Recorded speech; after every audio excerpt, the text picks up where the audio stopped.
Yes, please. Good morning, everyone. Welcome to SD Commerce Career, Sector 10, Panchkula. This is CA Dheeraj here, and hope so you're doing well. In the previous class, recently आप लोगों ने AS 18 that is all about related party transactions के regarding आप लोगों ने cover up किया and वहां पे आपने जस्ट टू क्वेश्चंस का रिप्लाई दिया. One is what is first of all number one is related party कौन है, प्लस अगर रिलेटेड पार्टी के साथ आपने कोई भी ट्रांजैक्शन अगर आपने डन करी तो आपको क्या क्या डिस्क्लोजर्स वहां पे प्रोवाइड करना है. मतलब कोई अकाउंटिंग ट्रीटमेंट डिस्कस नहीं किया गया, सिर्फ प्रेजेंटेशन एंड डिस्क्लोजर के रिगार्डिंग हमारी क्या हुई बात. क्लियर. बट आज नेक्स्ट ऑन जो टॉपिक मैं आपके साथ डिस्कस कर रहा हूं बहुत ही इंपॉर्टेंट प्लस अच्छा अपकमिंग नेक्स्ट ऑन जो हमारे टॉपिक्स हैं वन बाय वन न्यूमेरिकल आप लोगों के जो काउंटिंग स्टैंडर्ड्स हैं लाइक AS 19, AS 20, AS 22 अब कॉन्टिन्यूटी में वो रहने वाले हैं. क्लियर. देन आफ्टर दैट आपका जल्द से जल्द AS पार्ट कंप्लीट करने के बाद जो आपके न्यूमेरिकल टॉपिक्स हैं लेंथी टॉपिक्स हैं वो आप क्या करेंगे start. Clear. So in today's class we are discussing AS 19 that is all about leases. बहुत अच्छा कॉन्सेप्ट है जिसके बिना आपका पेपर सेट नहीं होगा. आप ये मानिए AS 19 कॉन्टिन्यूसली हर अटेम्प्ट के अंदर यूजुअली आया ही आया. क्लियर. और आएगा भी नेक्स्ट वन, क्योंकि अपने आप में न्यूमेरिकल करने वाला एक अच्छा कॉन्सेप्ट है सर, बहुत ही बढ़िया कॉन्सेप्ट है यहाँ पे. एंड यहाँ पे सर फर्स्ट ऑफ ऑल चलिए स्टार्ट करते हैं line wise one by one. चलिए sir. Yes please. Leases. Leases का मतलब क्या होता है पहले तो ये बताओ. लीजेस मींस रेंट पे लेना but for long term not for short. क्योंकि नॉर्मल केसेस में हम वर्ड करते हैं लिखते हैं वर्ड रेंट एग्रीमेंट, और जो पर्टिकुलर टाइम पीरियड के लिए लॉन्ग टाइम पीरियड के लिए अगर आपने कोई भी चीज रेंट पे ली that is called as leases. किराए पे लेना, किराए पे तो लेना but sir for long term लेना that is called as lease. तो यहां पे आप लोगों की प्रॉपर क्या बनाई जाती है लीज डीड बनाई जाती है जो अपने आप में क्या होती है सर रजिस्टर्ड भी होती है. क्लियर. Yes please. यहां पे सर लीजेस जो है हमारी फर्स्ट ऑफ ऑल दो तरह की लीज होती है. ये तो चलो एक अपने आप में डिफरेंट कॉन्सेप्ट हुआ. मेन सर दो लीज होती हैं. पहली एक होती है फाइनेंशियल लीज और एक होती है अपने आप में ऑपरेटिंग लीज. अब आपने क्या करना है यहाँ पे ये दोनों टाइप ऑफ लीजेस में थोड़ा सा अकाउंटिंग ट्रीटमेंट का फर्क होगा, थोड़े पॉइंट्स का भी फर्क होगा, वैल्यूएशन का भी फर्क होगा. तो ये दोनों के accounting treatment in the books of lessor and in the books of lessee आप लोगों ने क्या करना होगा रिकॉर्ड करना. First of all lessor means property देने वाला है, लेसी मींस जिसको प्रॉपर्टी मिल रही है जो ले रहा है किराए पे बेसिस. क्लियर. एंड लेसर के लिए लीज रिसीवेबल होती है. रिसीवेबल जो पैसा उसको मिलेगा. क्लियर. अमाउंट रिसीवेबल उसको मैंने वर्ड बोलते हैं लीज रिसीवेबल LR. और सर लेसी के लिए लीज क्या होती है पेबल. तो थोड़ा सा मतलब एक पॉइंट से अलग लेके चलना. लेसर के लिए इनकम एंड लेसी के लिए एक्सपेंस नॉर्मल सी बात. अब यहाँ पे एक डिफरेंट कॉन्सेप्ट आपके पास लास्ट में डिस्कस होगा that is sale and lease back. ये लास्ट आपका जो डिफरेंट ही कॉन्सेप्ट है. इसमें भी क्या होगा sale and operating lease back, sale and financial lease back. ये दो तरह की अलग अलग डिपेंड करता है. समटाइम्स ये ऊपर से बता रहा हूं कि होता क्या है. काफी सारी कंपनीज क्या करती हैं कि जिनको फंड्स की रिक्वायरमेंट होती है ना वो नॉर्मली एक दिमाग लगाते हैं कि हम अपने को चाहिए फंड्स. अब फंड्स हमने ब्लॉक कर रखे हैं किसमें एसेट. अपने को एसेट होल्ड करने की क्या जरूरत है. इतनी महंगी एसेट है, करोड़ों की एसेट है, अपा क्यों होल्ड करके बैठे. इसको बेचो, बेच के क्या आएगा पैसा, एंड वही एसेट किस पे ले लो लीज पे लो. मतलब अपनी ही एसेट बेचकर बुक्स में से बाहर हो गई, फंड्स आ गए, एंड फंड्स जब आएंगे आज ही सारा पैसा ब्लॉक करने की क्या जरूरत है. अरे लीज पे लोगे तो आपको रेंटली देना पड़ेगा, दे देंगे. और रेंट देंगे तेरे PL का एक्सपेंडिचर होएगा, प्रॉफिट्स आपके डाउन जाएंगे, टैक्सेबिलिटी कम होगी. नल तो तुझे क्या मिल गया एक्सपेंडिचर डिडक्टेबल मिल गया. कहां वो तेरी एसेट थी, कहां वो तेरी क्या थी एसेट थी, उसके ऊपर क्या चार्ज करते थे. एंड डेप्रिसिएशन तो फिर लॉ के अकॉर्डिंग अलाउड होती थी, बाकी सारी तो डिसअलाउड होती थी. अपन ने झंझट ही खत्म करा। मैं कहा डबल बेनिफिट वही ना, एक तीर दो निशान। एक तो एसेट बेचकर हमने क्या जनरेट कर लिया, फंड, मेरा काम चल गया। क्लियर। और इनको तो क्या देना है, साल की साल रेंट देना है ना, देते रहेंगे। और रेंट के केस में कोई एक्सक्यूज ही नहीं है, रेंट के केस में 100% आपको क्या होती है, डिडक्शन होती है, तेरा प्रॉफिट वैसे डाउन हो जाएगा। ये कंपनीज बहुत स्कीम लगाती हैं, that is called as sale and lease back. वो एसेट बेचो, बुक्स में से बाहर करो, एंड उसी एसेट को दोबारा किस पे ले लो, लीज पे। तो जब ये ट्रांजेक्शन होगी, जब ये सेल एंड लीज बैक की ट्रांजेक्शन होगी, तब आप क्या अकाउंटिंग ट्रीटमेंट करेंगे।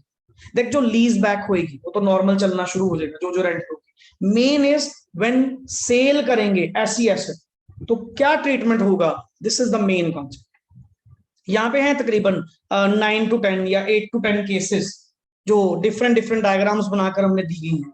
क्लियर, बड़ा इजी कॉन्सेप्ट है, वो चलेंगे। बट सबसे पहले चलिए ऑब्जेक्टिव। इतना श्योर है कि सर आपका 19, 20, 22 ये तीनों अकाउंटिंग स्टैंडर्ड्स आपके बेस्ट टू बेस्ट वे में होने चाहिए। जितनी परफेक्शन इसमें ले लो, जितनी परफेक्शन कह रहा हूं, maximum, each and every question. अभी तक तो आपने जितने भी अकाउंटिंग स्टैंडर्ड्स करे, सब में क्या था, थ्योरेटिकल क्वेश्चन ज्यादा था, न्यूमेरिकल तो आया ही। यहां पे मेजरली आपके इन 3 स्टैंडर्ड्स के अंदर न्यूमेरिकल क्वेश्चंस आप लोगों के क्या होने वाले हैं, कवर अप होने वाले। थोड़ा इंटरेस्टिंग पार्ट है, अच्छा पार्ट। Clear?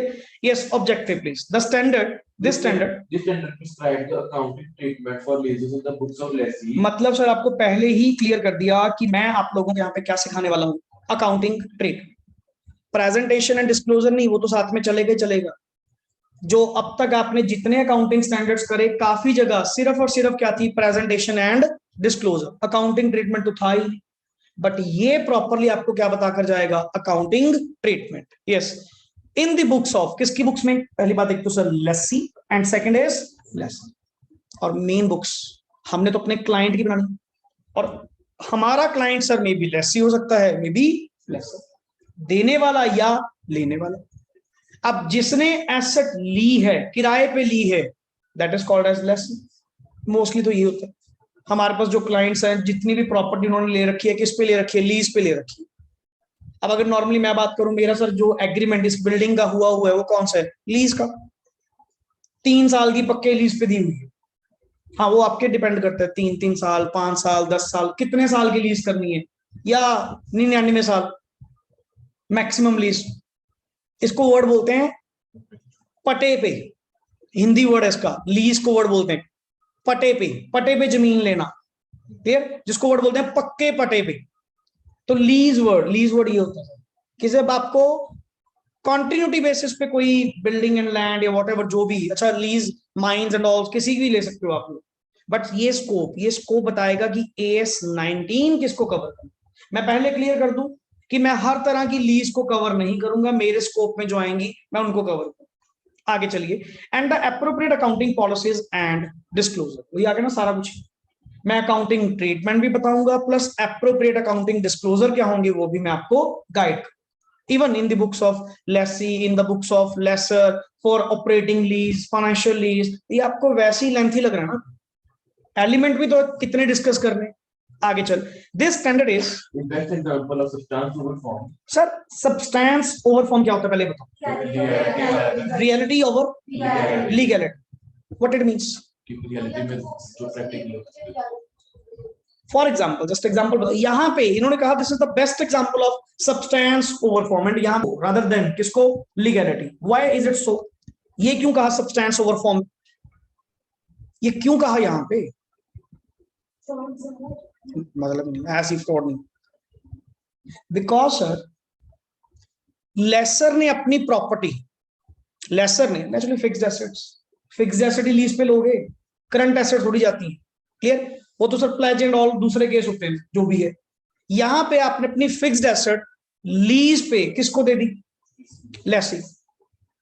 अब यहां पे सर एक चीज बताओ, मैं तो किराएदार हूं, मैंने 50 साल के लिए कोई प्रॉपर्टी, 50 साल तो बहुत है, 20 साल के लिए कोई प्रॉपर्टी क्या ले ली, लीज पे ले ली। एंड लीज पे होने का मतलब क्या है, मैं जबकि सिर्फ किराएदार हूं, मैं जबकि सिर्फ क्या हूं, किराएदार हूं। अब मैंने बिल्डिंग किस पे ले ली, लीज पे ले ली, बट इसकी डेप्रिसिएशन कौन क्लेम कर रहा है, डेप्रिसिएशन मैं क्लेम कर रहा हूं, जबकि मैं तो सिर्फ कौन हूं, एक किराएदार हूं, मैं तो एक सिर्फ क्या हूं, टेनेंट हूं। लीगली मैं तो ऑनर नहीं हूं, मैं तो नहीं इसका ऑनर।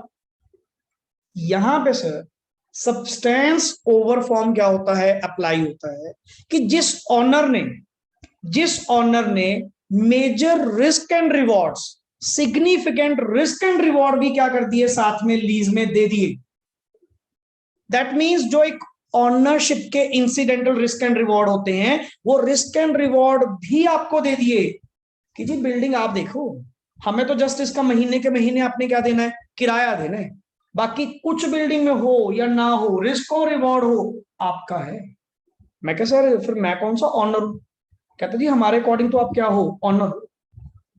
आप अपनी बुक्स में इस एसेट को रिकॉर्ड करो।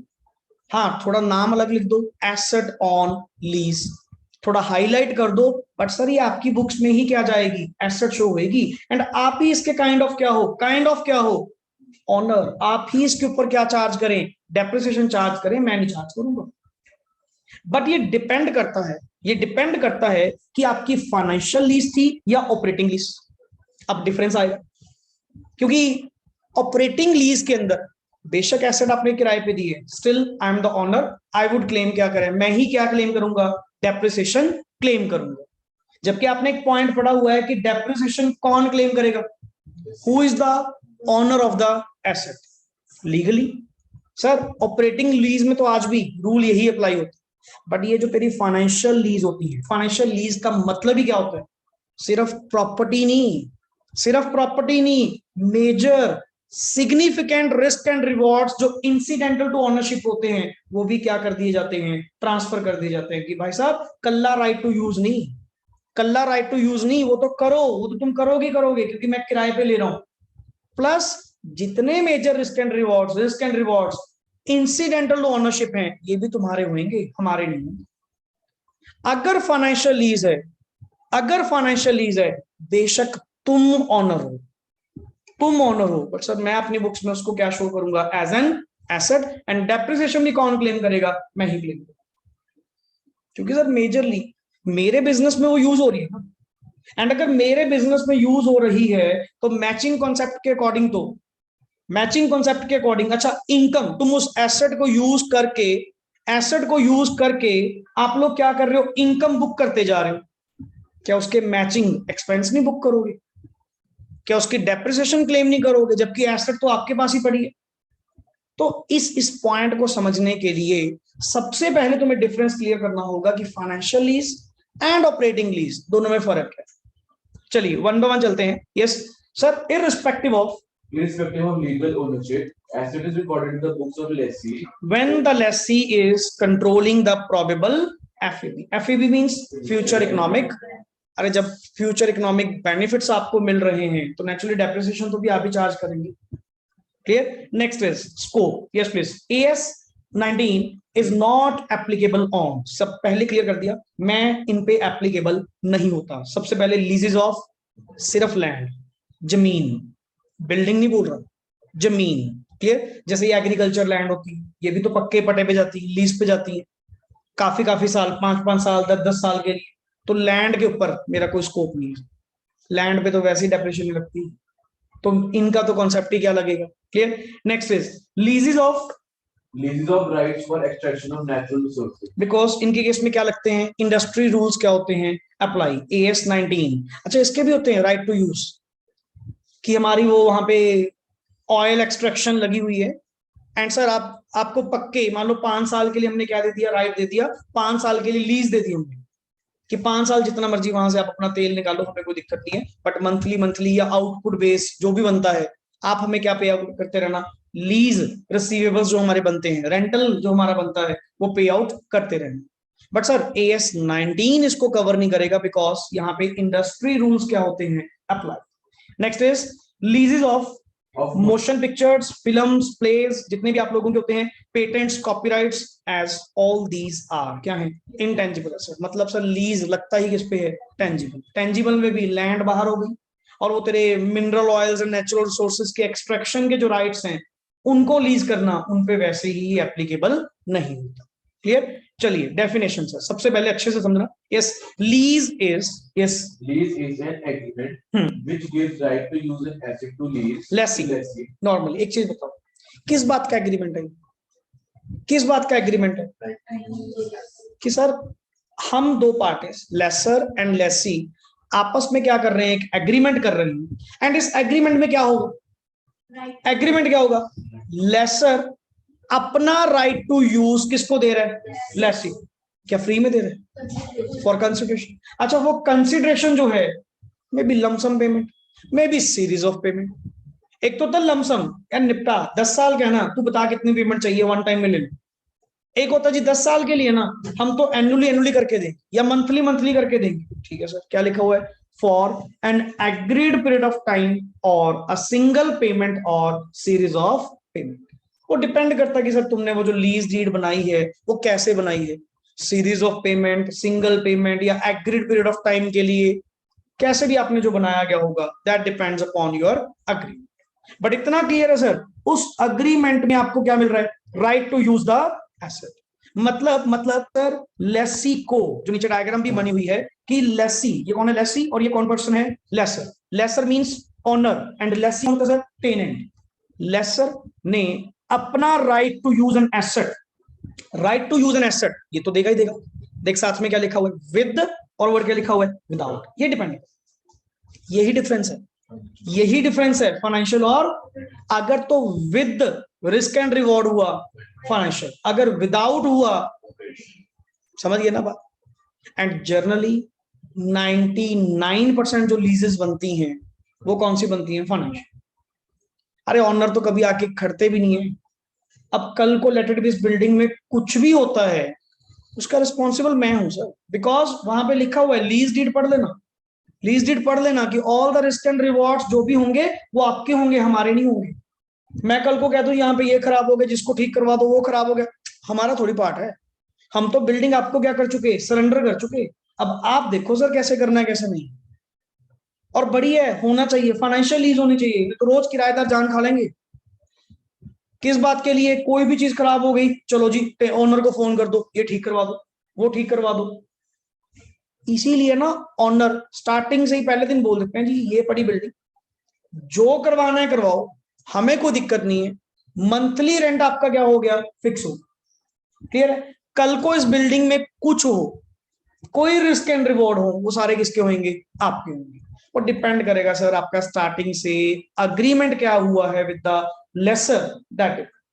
एंड सर ये फ्री में नहीं मिल रहा, इसके लिए मैंने या तो कोई सिंगल पेमेंट या मे बी क्या करी है? Series of payment. Generally series of payment, monthly monthly, quarterly, semi annually, annually, depends. Clear? Next is now what do you mean by, आपने दो वर्ड हाईलाइट करे, risk and what is reward. पढ़ो जी. Risk includes Includes the losses from changes in income, बिल्कुल, technological obsolescence, idle capacity etcetera. Sir हमें कल को किसी बात का दोष नहीं है, हमारी तो बिल्डिंग बंद रही, आइडल कैपेसिटी रही, तो हम क्या करें? अच्छा, नॉट यहाँ पे कर ली बिल्डिंग पॉइंट्स एग्जांपल, डिपेंड करता है कि आपने क्या लीज करा, कौन सी एसेट आपने लीज करी. जैसे मान लो कोई मैंने पर्टिकुलर मशीनरी करी, वो टेक्नोलॉजिकल क्या होगी? ऑब्सोलेसेंस हो गई, मेरी नहीं है सर, फाइनेंशियल लीज पे थी. आप देखो, आपने लिया, हमने थोड़ी ली. हमारा कोई लॉस नहीं हुआ. लॉस किसका हुआ सर? आपका हुआ. हम तो फिक्स, जो हमारा एग्रीमेंट हुआ है हम तो लेंगे ही लेंगे. क्लियर? या मे बी कुछ चेंजेस इन इनकम हो गए, अब मार्केट में उस प्रोडक्ट की डिमांड खत्म हो गई, जिसके कारण आपके एफईबी क्या हो गए? कम हो गए. हमारा लॉस नहीं है. हमने जो एग्रीमेंट करा हुआ था वो क्या था? With risk and reward. जो इंसिडेंटल टू क्या होते हैं? ऑनरशिप होते हैं. सर ये आपके हुए, हमारे नहीं. हमारे बीच में क्या थी? फाइनेंशियल लीज थी, नॉट ऑपरेटिंग लीज. क्लियर? दूसरा, रिवॉर्ड्स का मतलब sir gain from appreciation in the value of the asset. फिर तो सर वही बात है ना कि कल को अगर मान लो इस एसेट की वैल्यू बढ़ती है तो वो भी तो सर हमारी होगी sir. Clear? Next is increase in the residual value या increase in the economic life of the asset etcetera. कुछ भी हो सर, किसी भी तरह के रिस्क एंड रिवॉर्ड.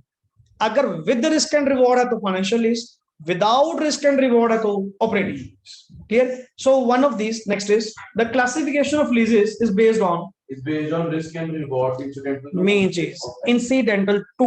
वर्ड क्या लिखते हैं हम लोग? ऑनरशिप. वैसे तो सर हमेशा आप वर्ड बोलते हो, लॉ में भी आपने पढ़ा है कि risk and rewards passes with the ownership. तो मैं भी तो यहाँ पे वही वर्ड बोल रहा हूँ कि वो रिस्क एंड रिवॉर्ड्स जो इंसिडेंटल मींस जो ऑनरशिप के कारण होते हैं, जो रिस्क एंड रिवॉर्ड ऑनरशिप के साथ क्या होते हैं, अटैच्ड होते हैं, that is called as incidental to ownership. आप जैसे नॉर्मली बोलते नहीं कि कोई लॉस हुआ या कोई गेन हुआ, हु इज द ऑनर, ये आपका है। एक मिनट में, बिकॉज ये जो रिस्क एंड रिवॉर्ड्स हैं ये इंसिडेंटल टू क्या होते हैं, ownership. Clear? Yes, of the asset. Yes पढ़िए सबसे पहले क्या sir, substantial risk and rewards जो कि इंसिडेंटल टू क्या है, ऑनरशिप है, इज विद, क्या वो लेसी के साथ है? अगर तो लेसी के पास होंगे तो वो लीज कौन सी होगी, एंड अगर वो किसके पास होंगे, लेसर के पास होंगे, तो वो किसकी होगी?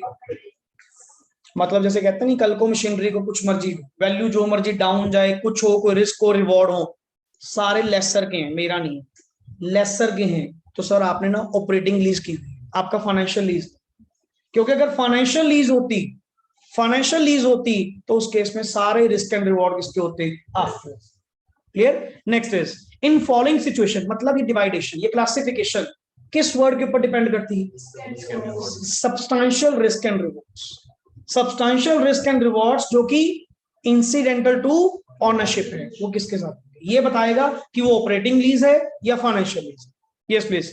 इन following situation generally it is considered as financial. अच्छा वर्ड, ये इंडिकेटर्स कि जनरली अगर ये फॉलोइंग सिचुएशंस होंगी, जनरली वहां पे वो फाइनेंशियल लीज ही होती है। नंबर 1 जैसे transfer of ownership at the end of lease period for nil consideration, nil consideration के लिए और at a very low consideration के लिए हम आपको क्या कर देंगे, ट्रांसफर कर देंगे ऑनरशिप, क्योंकि फाइनेंशियल लीज के अंदर।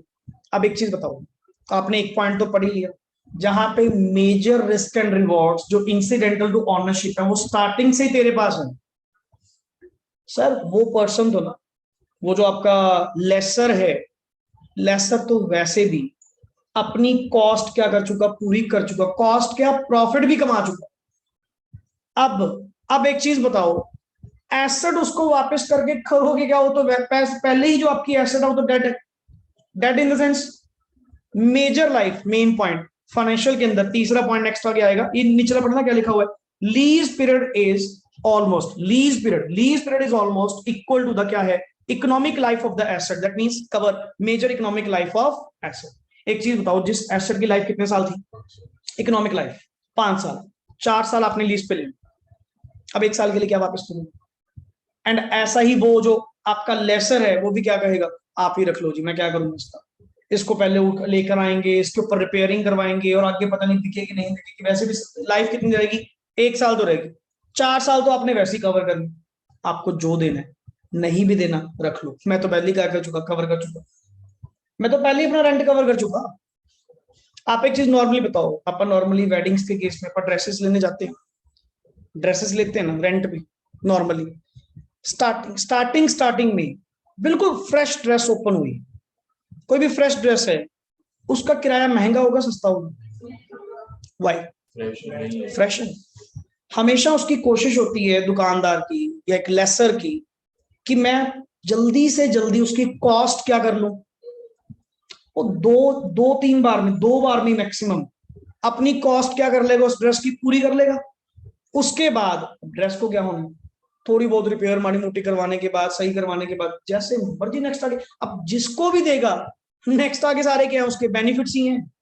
अब कम पे दे दे, महंगे पे दे दे, जितने में वो टिक गया दे दो, बट वो स्टार्टिंग टाइम देते टाइम क्या करेगा, नखरा करेगा, मिनिमम 25,000 या 30,000 का रेंट तो लगेगा। ड्रेस बिल्कुल फ्रेश है सर, अभी तो यूज्ड भी नहीं है, नॉर्मली होते हैं सर। एंड आफ्टर दैट जब 2-3 बार ड्रेस वो यूज्ड हो जाएगी, जितने देने दे दे, कोई प्रॉब्लम नहीं है। वैसे कोट करूंगा 25, वो कहेंगे जी कम कर लो, 20 दे दे, चलो 20 ना 18 दे दे, कुछ में तो वैसे भी फायदा है, मैं तो अपनी कॉस्ट क्या कर चुका, कवर कर चुका, this is the main thing. अब ये पर्सन 5 में से 4 साल की लाइफ तो आप कंज्यूम कर चुके, अब 1 साल के लिए मैं वापस क्या मंगवाऊंगा, सर आपको जो देना, नहीं भी देना तुम ही रख लो, मैं तो उल्टा उखाड़ लेकर आऊंगा ना अपने पास, मेरा तो खर्चा ही खड़ा होगा, रहने दो तुम ही रख लो, अपने को नहीं चाहिए। या वेरी लो कंसिडरेशन पे आपके पास क्या आ जाएगी, ट्रांसफर ऑफ ऑनरशिप, ले लो सर, आप ही को दे देंगे, खुद ही रख लो। और वैसे भी ट्रांसफर ऑफ ऑनरशिप लीगली आज दे रहे हो, मैं तो स्टार्टिंग से उसको एसेट दिखा रहा हूँ, मैं तो स्टार्टिंग से उसको एसेट दिखा रहा हूँ, प्लस उसके ऊपर क्या क्लेम कर रहा हूँ, डेप्रिसिएशन क्लेम कर रहा हूँ। तुम ही रख लो, मेरे को नहीं चाहिए। क्लियर है? मैं तो वैसे भी अपना जो रेंट रूम का कॉस्ट था मैं तो कब की क्या कर चुका, कवर कर चुका। क्लियर? नेक्स्ट आगे, यस प्लीज, थर्ड पॉइंट। हाँ जी, कौन चीज? मैं तो सेल कर रहा हूँ बट लेने वाला सेल नहीं ले रहा ना, वो परचेज नहीं कर रहा, वो कहता मुझे किराए पे चाहिए, मैं कह ले ले, मेरे को क्या दिक्कत है? कोई सोच नहीं है। नॉर्मली एक दुकानदार है, दुकानदार ईएमआई पे तो स्टॉक बेचता ही है ना सामान। ईएमआई पे सेल करने का मतलब, मेरे को क्या मतलब है? अपने को तो पैसों से मतलब है ना।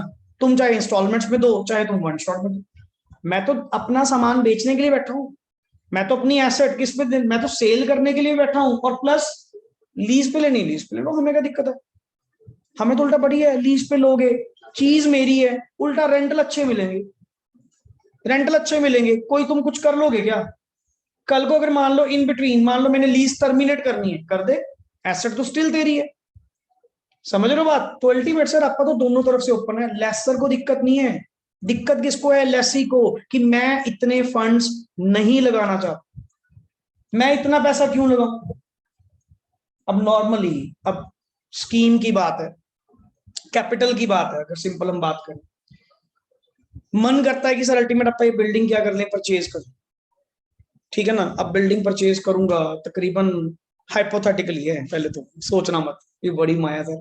क्लियर? तो हाइपोथेटिकली अगर मैं नॉर्मली बात करूं कि बिल्डिंग में परचेज करूं, मिनिमम 5 करोड़ की है, 5 या 5.5 करोड़ की है, पहले तो हो इतने पैसे, ठीक है ना। कि अगर मान लो 5-5.5 करोड़ पड़ा भी है, मेरे को लेने की क्या जरूरत है? मैं 5.5 करोड़ को रिलायबल पर्सन के पास क्या करूंगा, ब्याज पे। एंड रिलायबल मैंने पहली कंडीशन रखी, जो बहुत ही, बैंक भी छोड़, चलो बैंक भी लगा ले, बैंक भी लगा ले, आजकल तेरा 5-5.25% का ब्याज आ रहा है, 5-5.25% का क्या आ रहा है, ब्याज आ रहा है मिनिमम। तो 25-26 लाख, ठीक है ना, ये आएगा, ये तो सेफ है। अगर मार्केट में रिलायबल पर्सन को दोगे तो 12% ब्याज है, मार्केट रेट, जेन्युइन रेट 1%, जहां से वापसी आती है। जो ये 3-3% वाले होते हैं ना, कि 3% महीने का ब्याज, वहां पे सिर्फ ब्याज आएगा, पैसा वापस नहीं आएगा। मैं उसको क्या करूंगा, मैं आज ही पैसा इतना इन्वेस्ट क्यों करूं, मैं अपना पैसा खराब क्यों करूं? नॉर्मली ये जो पैसा है ये 12% पे दे दो, 12% पे देके आप कितनी इनकम ले रहे हो? 60 लाख रुपए, 5 करोड़ का 12% कितना हुआ? 60 लाख रुपए। इतना किराया होएगा इसका? इतना किराया होएगा इसका? बता, मैं पागल हूं उसको जो मैं पॉन्ड करूंगा अपना, मैं 5 करोड़ रुपए खराब करूंगा। और चल मेरा किराया छोड़, इतना किराया अगर मैं नेक्स्ट आगे लेट आउट भी करता हूं, कि इतना निकल पाएगा मेरा? यही चीज ये मेरा ऑनर जो नीचे बैठे हैं वो रोते हैं इसी बात को लेकर, कि जी हमारी तो जो नॉर्मल कॉस्ट है ना, वो भी इस बिल्डिंग से नहीं निकल, कि हम लोगों ने इतना पैसा क्या कर दिया, इन्वेस्ट कर दिया, चलो इनके पास तो अपना पड़ा था। अब यही अगर कहीं से उधार लेके, लोन करवा के बिल्डिंग लेनी पड़ती, तो बाबूजी इनकी इंस्टॉलमेंट नहीं निकल रही, इंस्टॉलमेंट तक नहीं निकल रही इस बिल्डिंग में से। ये तो अब पूरी फुल ऑक्युपाइड हो चुकी है। स्टार्टिंग 2 साल जेब से इनको इंस्टॉलमेंटें भरनी पड़ी। कितना किराया आ जाएगा सर? है ही नहीं इतनी इनकम। मैक्सिमम ऊपर से लेके नीचे तक अभी तक इनको किराया कितना आता है? आधी बिल्डिंग जो इनके अपने पास ही है, 2 लाख रुपए किराया नहीं आता। 2 लाख इंटू 12 कितना हुआ? वहां कितना मिल रहा है? 36 लाख का घाटा है मुझे। दैट इज दिमाग, कि आप इसको यूटिलाइज कैसे करें।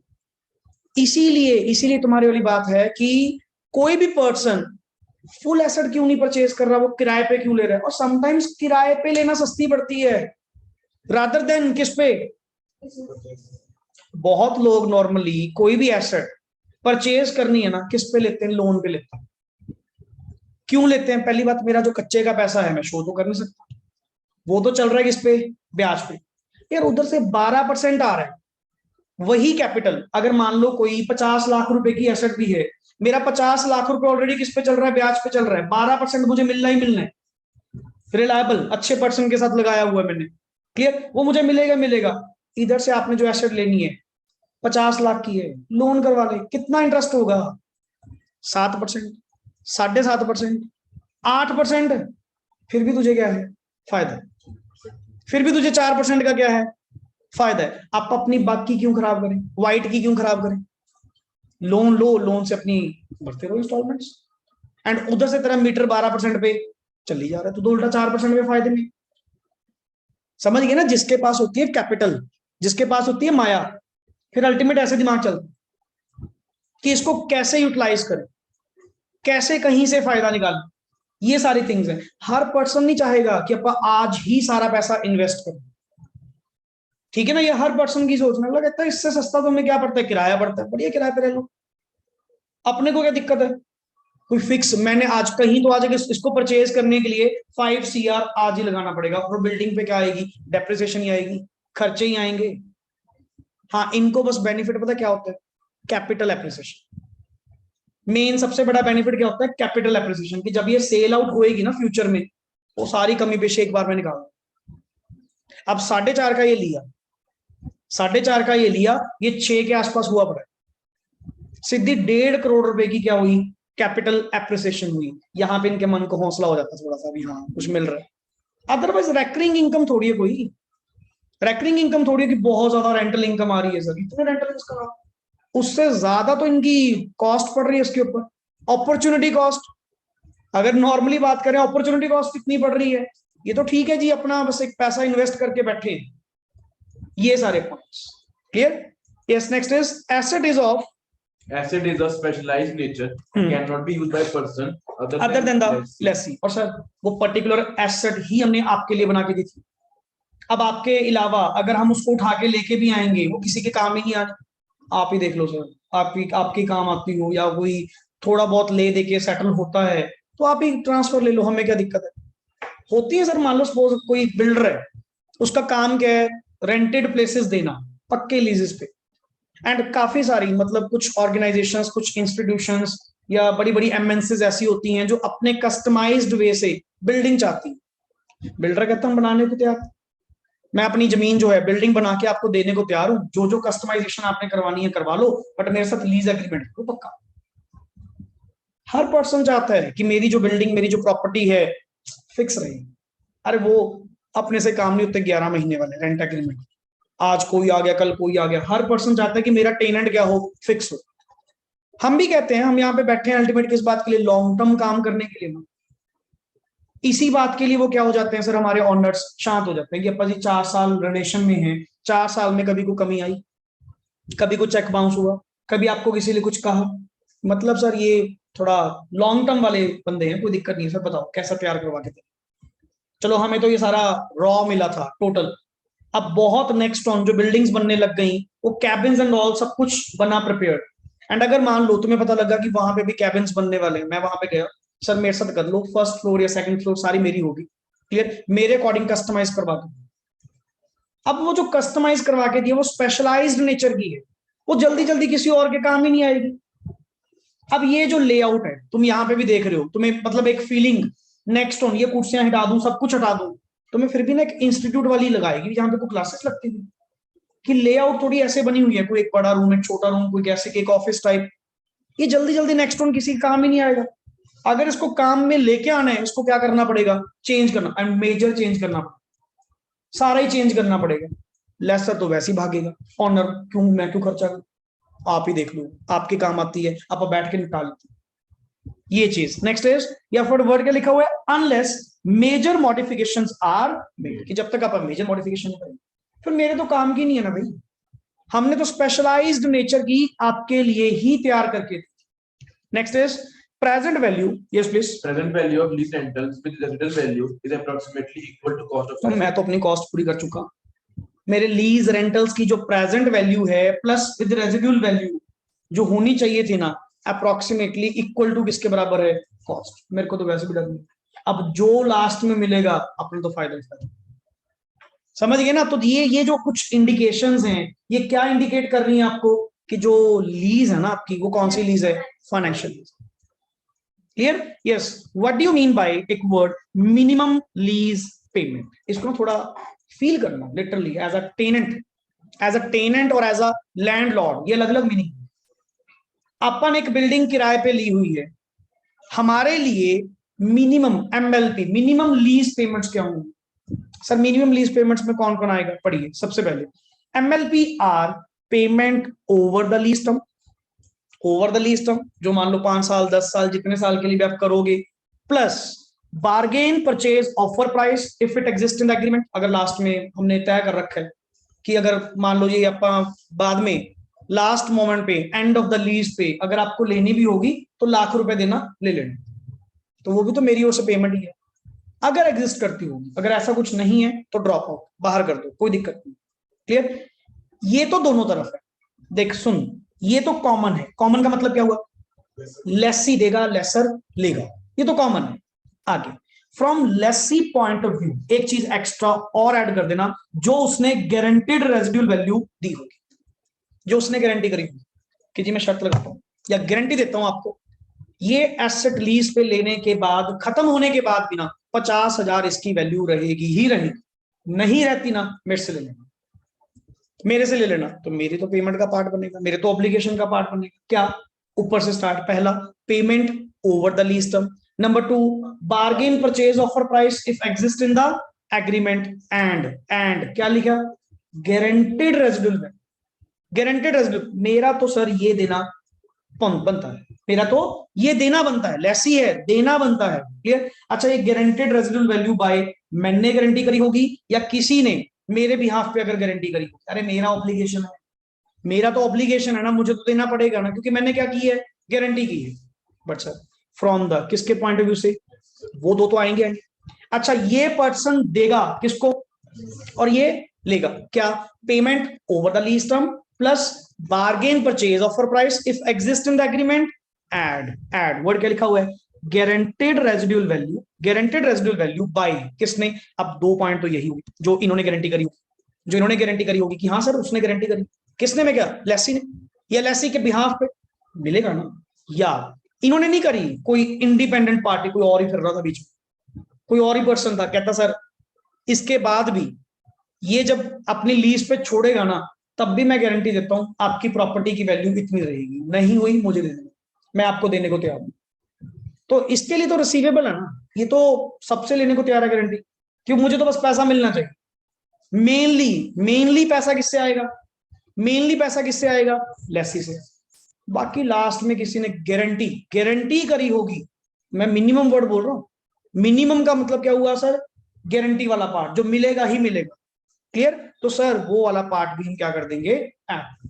हाँ ठीक है सर, लेसी का देना ऑब्लिगेशन है, लेसर का लेना ऑब्लिगेशन है, बस दैट्स इट। हुआ क्लियर पॉइंट?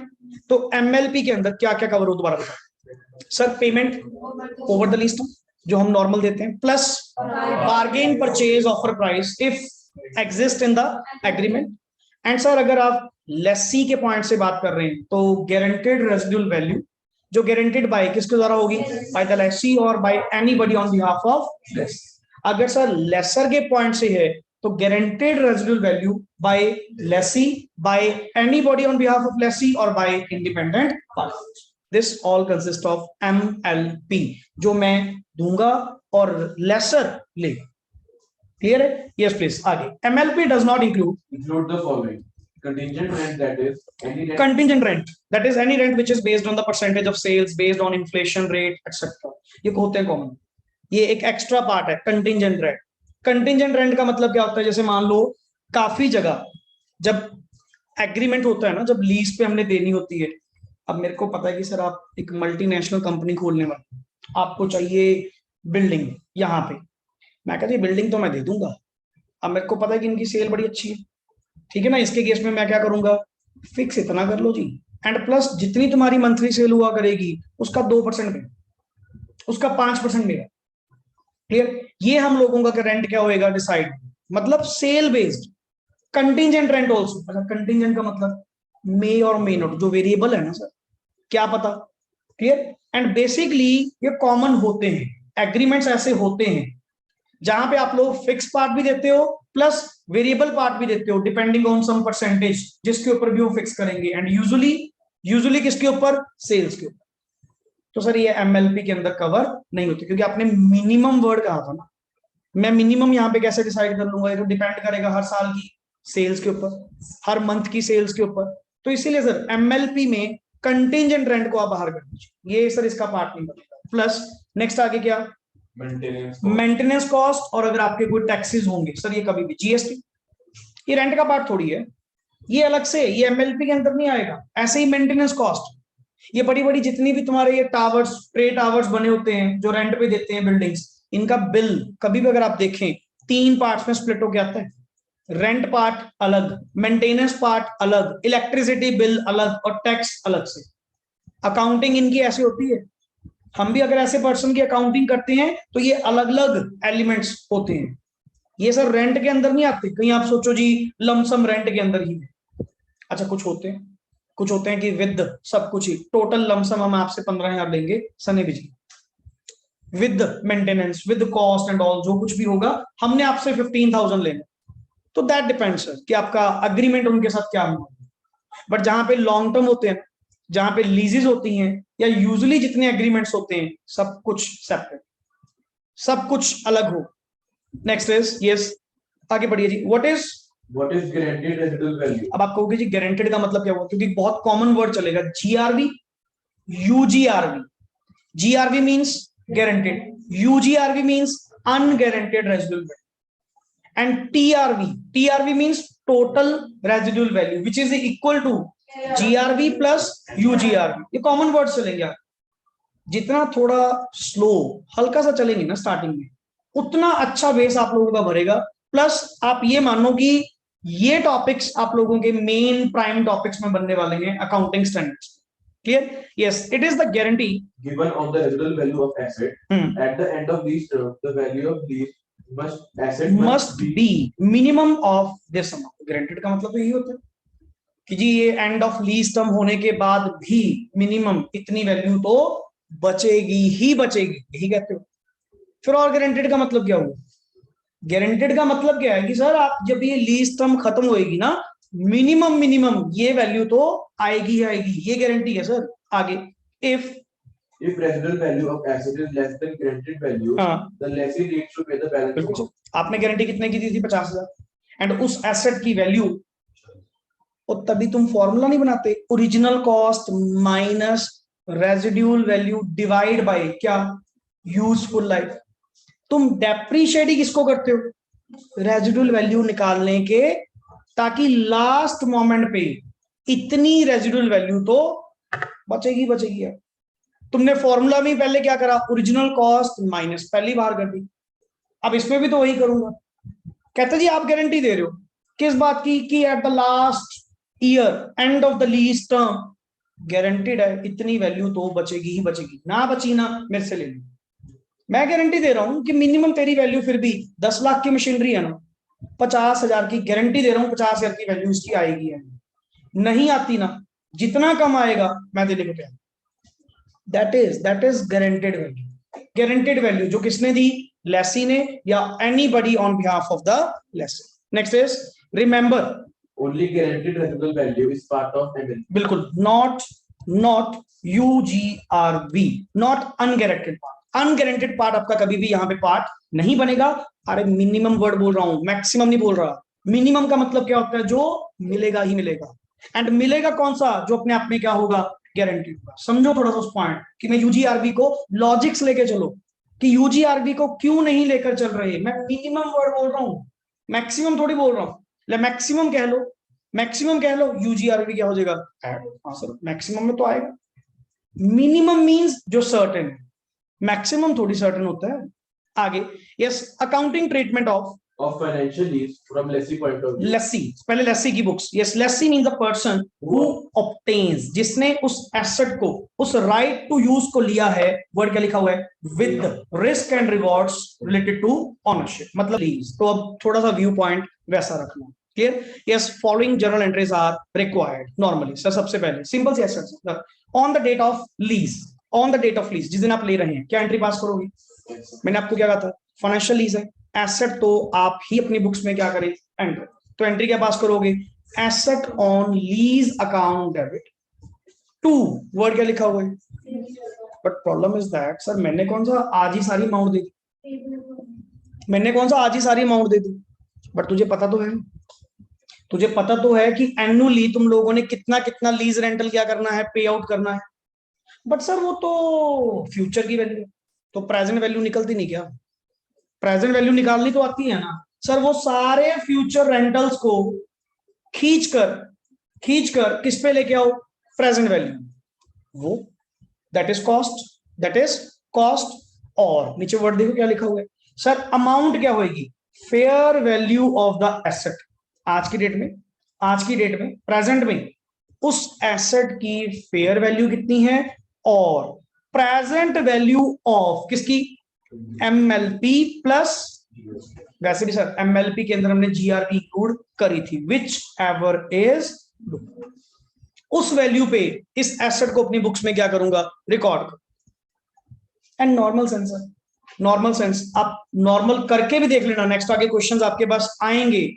आप नॉर्मली क्या करते हो, जैसे हायर परचेज की तरह लेके चलना, हायर परचेज आपने ग्रुप 1 में करा होगा, क्लियर। वहां पे भी सर आप क्या करते हो, जितनी की भी टोटल उसकी कॉस्ट बनती है उस पर डेबिट कर देते हो, फिर उस पर इंटरेस्ट लगाते हो, इंस्टॉलमेंट्स पे करते रहते हो। मैं भी तो उसकी कॉस्ट निकाल रहा हूं। कैसे, आपने कहा जी 5 साल, 5 साल आप 1/20 पे आउट करेंगे, क्लियर। बट ये तो फ्यूचर वैल्यू है, जो at the end of first year, second year, third year, fourth year, fifth year, या may be at the beginning of first, second, third, depend करेगा सर, जिस पे भी आपने देना हो, क्लियर। ये फ्यूचर वैल्यू की प्रेजेंट वैल्यू निकाल रही है by using the discount factor, by using the interest rate जो भी आपको गिवन होगा। अब वो प्रेजेंट वैल्यू प्लस आज की फेयर वैल्यू, दोनों में से जो कम होगा, लोअर होगा, उस पे अपनी एसेट को क्या कर लीजिए, रिकॉर्ड कर लीजिए, clear. Next is yes, if any installation expenses are also incurred, then such expenses will also be capitalized and added to the fair value of वो तो सर कॉमन है ना, एसेट के ऊपर किया गया कोई भी इंस्टॉलेशन का खर्चा या कोई भी अदर एक्सपेंसेस जो आपने करे होंगे, इनको तो कैपिटलाइज आप करेंगे ही करेंगे। And if any expenses are incurred on lease, then such expenses will be paid and capitalized। जैसे होता नहीं, वो लीज डीड बनवाने के लिए, रजिस्ट्रेशन करवाने के लिए 10-10 हजार खर्चा आ जाता है, स्टैंप ड्यूटी पे आउट होती है, and according to the lease value, अच्छा जितने साल की लीज ज्यादा होती है उतनी स्टैंप ड्यूटी क्या होती है, ज्यादा होती है, तो वो भी तो आपके एक्सपेंडिचर है सर, वो भी लीज की कॉस्ट का, एसेट की कॉस्ट का ही क्या बनेंगे, पार्ट बनेंगे, क्लियर। तो नॉर्मली सर ये एक्सपेंसेस के लिए आप एंट्री क्या पास करेंगे, asset on lease account debit to cash. Normally जैसे हायर परचेज में तो डिट्टो वर्ड क्या होगा, जो हायर परचेज की अकाउंटिंग है, काइंड ऑफ, यहाँ kind of, clear. Yes, on payment of, on payment of installation or down payment। तो सर आप एंट्री क्या पास करेंगे, lease liability account debit to bank, जो भी आपने वहां पे करा होगा। And on charging of interest या फाइनेंस चार्जेस, नेचुरली मैंने इंटरेस्ट तो देना पड़ेगा, क्योंकि रेंटल्स कौन सा मैंने आज ही देने, ठीक है ना। और दूसरा सामने वाला पर्सन जो होगा तो नेचुरली वो इंटरेस्ट भी तो चार्ज करेगा, क्योंकि उसकी वैल्यू आज कितने की। अच्छा ये थोड़ी है वो आपसे सस्ते में ईयरली इंटरेस्ट लेगा, या ईयरली आपसे रेंट लेगा, रेंट के अंदर क्या होगा, इंटरेस्ट एलिमेंट भी होगा, क्लियर। यस, तो एंट्री क्या पास करेगा, अच्छा मेरे लिए, लेसी के लिए इंटरेस्ट देना एक्सपेंस, तो finance charges account debit to lease liability, वो जो इंस्टॉलमेंट जाएगी ना, वो जो एनुअली रेंट जाएगा, वो lease liability account debit to bank वहां से करते जाएगी। अब एक चीज देख, जब एसेट की कॉस्ट आई, तुमने तब भी क्रेडिट किसको करा, लीज लायबिलिटी, उस अकाउंट में क्रेडिट। आज जितना भी finance charge year by year जाएगा, ये भी किसमें जाएगा, लीज लायबिलिटी में। And debit side, lease liability की डेबिट साइड, जो पेमेंट होती जाएगी वो आप अपना पे करते रहेंगे, बैलेंस आपका ऑटोमेटिकली बचता रहेगा। जैसे आप लोग हायर परचेज में हायर वेंडर अकाउंट बनाते हो ना, वेंडर अकाउंट बनाते हैं, सेम कॉन्सेप्ट यहां। चलिए नेक्स्ट आगे, ऑन चार्जिंग डेप्रिसिएशन। अब डेप्रिसिएशन क्यों चार्ज हो रही है, फाइनेंशियल रीजन ना, तो सर आप एसेट भी तो आप ही रिकॉर्ड कर रहे हो, क्लियर। तो depreciation account debit to asset on lease and transfer to PL, दो ही आइटम्स होंगी, क्या, profit and loss account debit to finance charges, और आपका ये depreciation, this is the accounting. अब इसमें न्यूमेरिकल क्या बनता है, वो एक ऊपर आया था ना point, amount to be recorded for the asset on lease, that is the numerical, छोटा 5 नंबर में 4 number, clear. And disclosure requirements क्या होंगी, पढ़िए, asset on lease should be clearly specified as on lease। yes, contingent rent should be disclosed in the profit and loss if paid directly। journal leasing policy, clear, जो भी आपकी leasing policies हैं, कुछ भी हैं, शुड बी क्या होनी चाहिए, डिस्क्लोज्ड। इन केस एनी सब लीज रेंट इज रिसीव्ड, अगर कोई सब लीज आपने कर रखी है, आपको रिसीव होता है, आगे बांट दी, जैसे मान लो। अच्छा ये भी ना डिपेंड करता है कि जो फर्स्ट एग्रीमेंट हुआ है उसमें सब लीज करना अलाउड है या नहीं। ऐसा तो अच्छा मैं बिजनेस करना शुरू कर दूं, एक प्रॉपर्टी किराए पे लेके आगे छोटे छोटे कैबिनेट बना के उसको किराए पे चढ़ा दूं, ये भी तो काम चलते हैं। कहते ना सर सब लीज करना अलाउड नहीं, या फिर अगर अलाउड होगा तो अग्रीमेंट में आप एक बार चेकआउट कर लीजिए।